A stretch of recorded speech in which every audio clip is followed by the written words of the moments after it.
When I say right-sided lung agenesis, remember in your medical college, pull and push. That's what we were taught. If the lung is collapsed, pull. If the lung is large, pull. Push.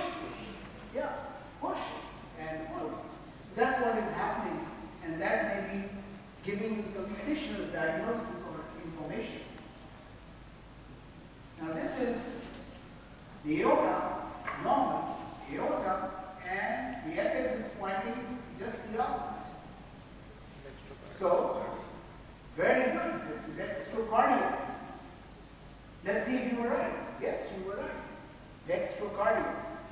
And this is due to embryological development. And that may be the reason. Okay. Something funny happening in this picture. This is normal. What's the normal? Okay, you can see aorta and the vein right here. So you can say you never see vein. You see sphere vena at a different level.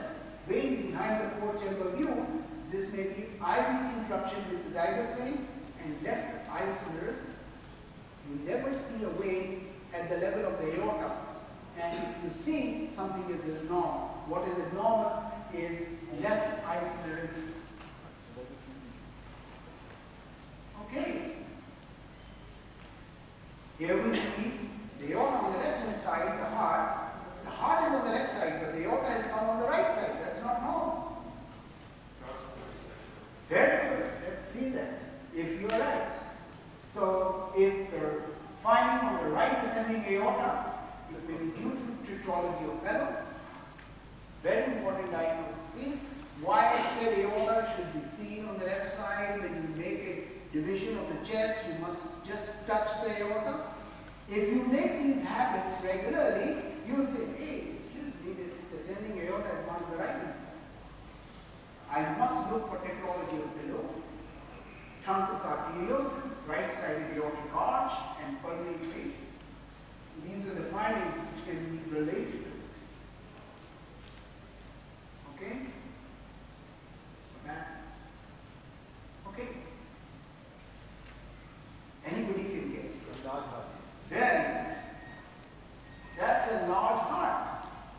So if you start looking at this image, the reason it's so simple because you've got that landmark on the left hand side is normal, so you can pick up.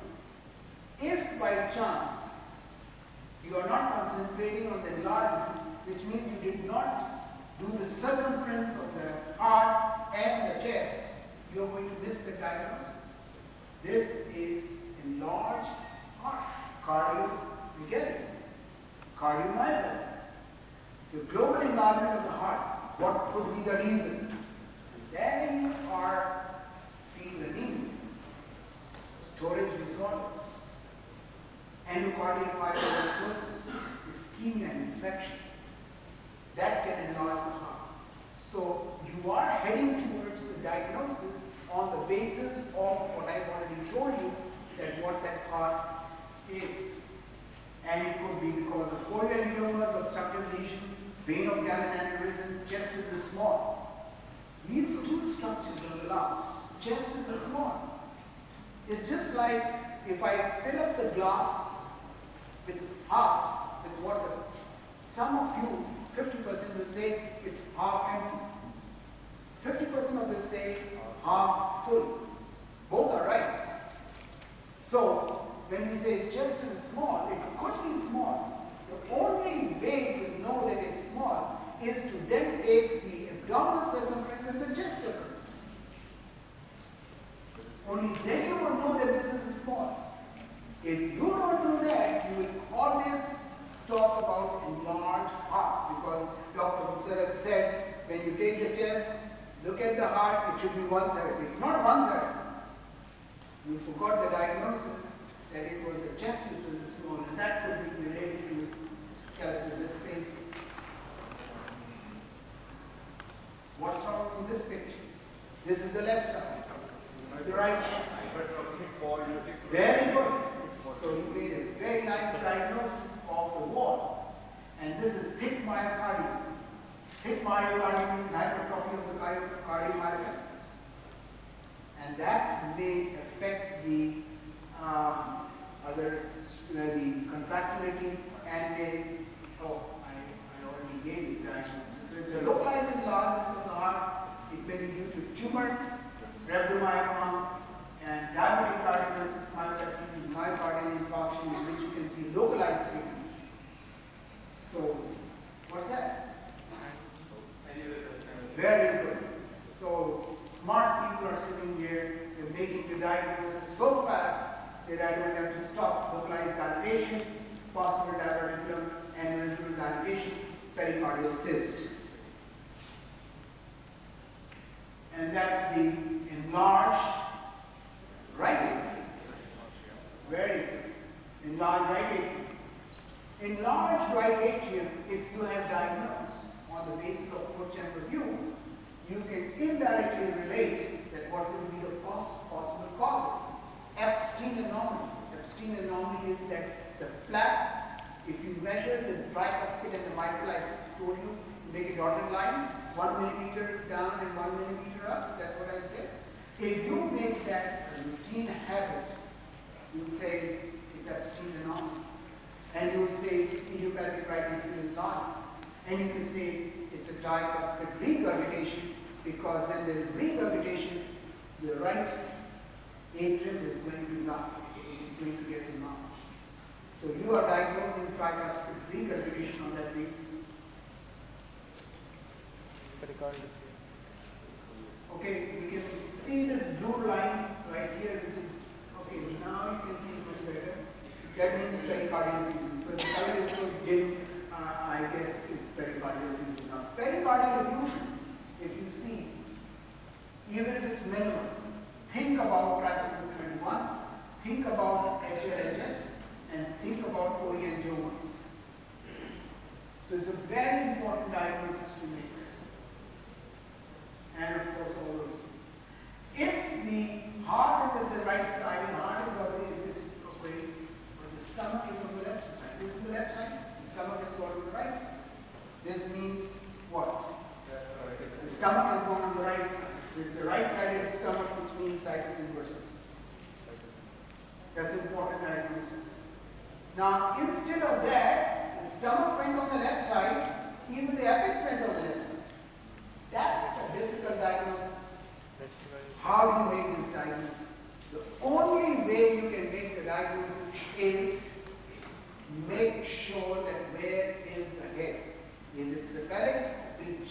If you forgot to say that this head is cephalic, you can never make this diagnosis, because you are going to say, oh, Dr. Miller said, wherever the apex, that's where the stomach, that means it's normal.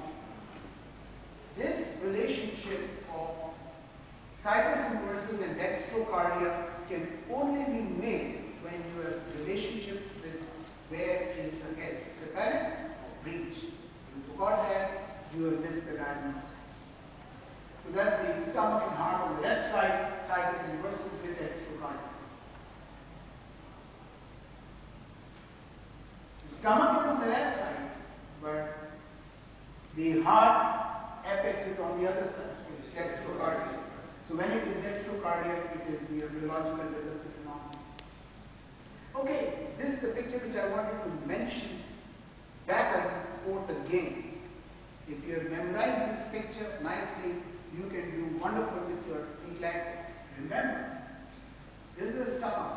I've shaded this heart that the apex will always point towards the left side. What are the points? Number one is the aorta. The aorta is on the left side. It's a cephalic presentation, stomach on the left side. The apex will be always on the left side. This is an important relationship which you have to work on. So I'll slowly remove this point right here from there. And there you are. So we see stomach, we see the umbilical veins, we are in this abdomen, but we see two structures. This is normal. I told you that this side will be normal. So we are seeing another structure which is tubular, and that is the vein next to the spine, posterior to the hepatic vein, is due to either interruption to the zygous vein or semizygous, which is called as left isomerism. You never see that and if they go on both sides. Now it's getting more difficult, but I will still show you. I'll quickly go through these images because it needs to be absorbed. Drain fluid caudally posterior to the patellar. Now we come to these images. This is three vessel view. So this is normal. Pulmonary artery, aorta, and SVC. If you see aorta bigger and the pulmonary vein, what is it? Is the aorta bigger or the pulmonary vein smaller? Aorta smaller. Okay, let's see what it is. So we see thin pulmonary artery and large aorta. Both are right. And this may be due to tetralogy. That's why three vessel view, if you have not done it, you have not completed your fetal echo. Tetralogy of levels, pulmonary aphasia with ASD, double outlet right ventricle and truncus arteriosus. This is normal. Okay, so the aorta is smaller size and thin aorta, large pulmonary artery. Aortic stenosis or aphasia, coarctation of aorta, absent pulmonary valve, and double outlet right ventricle. Trying to tell you that through this means, by taking a three vessel view and measuring both of them, or in fact measuring all the three, pulmonary artery, aorta, and the SVC, you can make the diagnosis of these entities which are present. Here, something else is happening. So let's see the linear right. It's a large aorta, large pulmonary artery. Whenever the valves are absent, both will enlarge. So incompetent aortic and pulmonary valve or heart will be enlarged too in these patients. That's and this is the arch of the aorta. It is so normal aortic arch. I guess that will be too much at this time. If the SVC is bigger than the aorta, you know why I'm showing you this drawing? ताकि आप लोग बाद में concentrate करें on these three vessels. Try to measure these three vessels in every patient, and you say, oh, this is the normal. Okay? So the SVC is bigger than the aorta. Oh, large superior edema means IVC obstruction vasculitis or the vein of Gallen aneurysm. IVC becomes important. And if you see two tubular structures together, instead the aorta goes on this side and the vein goes on this side. Very good, you got it. Great vessels are parallel, which means transposition of the great arteries. Now, how do you know that? Which is what? Because आपको दोनों vessels are very elongated. Number one is they are both elongated. I told you one is slightly elongated, the other is rounded. Did I tell you the basic? So they are both elongated, and when you trace them into the temples, the one which is chain going into the right ventricle will have the modulator valve, and the other will not have the modulator. So you know which one is coming from where, and that will help you in making the diagnosis of transposition of great vessels. I'll skip these lung axis images because they're a little tough at this time. I guess that's what I would give to the world of SPR and okay, any questions? I'm done with it. There were session on abnormalities, but I guess it will be too much to swallow on the first day of your, unless in my second half you want me to continue with that, we can do that. एक announcement है, हमारे साथी हैं doctor